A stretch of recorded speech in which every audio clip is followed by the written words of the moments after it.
Halo teman-teman, pernahkah kalian berpikir mengapa di dunia ini makhluk hidup sangat beragam? Ada kucing, pohon mangga, ikan, burung. Wah, banyak sekali ya.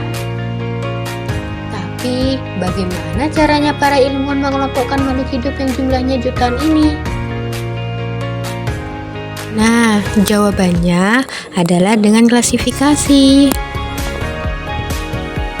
Klasifikasi adalah proses pengelompokan makhluk hidup berdasarkan persamaan dan perbedaan ciri-ciri mereka.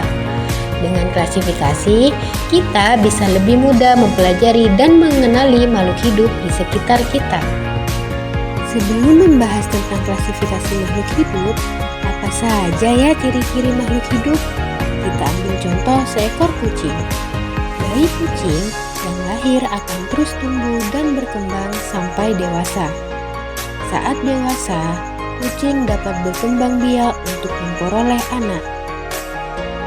Saat mencium aroma ikan yang lezat, kucing akan mencari dan menghampiri ikan tersebut. Kucing membutuhkan makanan sebagai sumber energi. Zat makanan dapat diubah menjadi energi karena adanya oksigen yang dihirup saat kucing bernafas. Energi yang diperoleh, kucing dimanfaatkan untuk bergerak. Saat melompat dari ketinggian, kucing tidak cedera karena susunan tulang yang lembut ini adalah bentuk adaptasi pada kucing. Terakhir, zat sisa makanan yang beracun harus dikeluarkan dari tubuh, bisa melalui urin atau feses. Makhluk hidup terdiri dari beberapa tingkatan atau takson. Dimulai dari yang paling tinggi adalah kingdom, divisi untuk tumbuhan, dan filum untuk hewan, kelas, ordo, famili, genus, dan spesies. Semakin tinggi tingkatan takson, maka semakin banyak jumlah anggotanya. Semakin rendah tingkatan takson, maka semakin banyak persamaan ciri-cirinya. Adanya keanekaragaman pada tingkat gen terjadi variasi individu dalam satu spesies, baik dalam bentuk sifat, warna, dan lain-lain. Sementara itu, keanekaragaman tingkat spesies akan menimbulkan keanekaragaman di tingkat takson yang lebih tinggi. Misalnya di tingkat genus, banyaknya variasi dan beraneka ragamnya spesies akan menyusun ekosistem yang berbeda pula.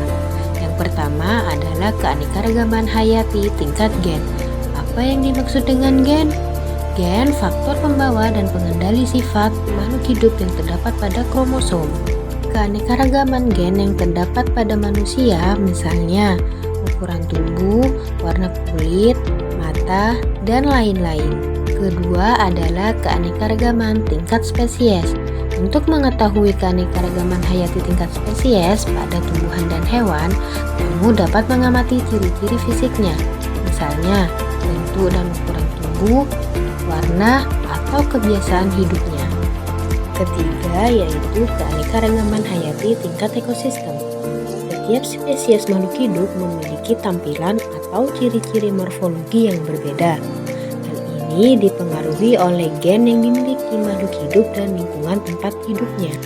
Interaksi antara komponen biotik dan komponen abiotik akan membentuk suatu ekosistem. Komponen ekosistem yang beraneka ragam dan interaksi antara komponen tersebut akan membentuk keanekaragaman ekosistem.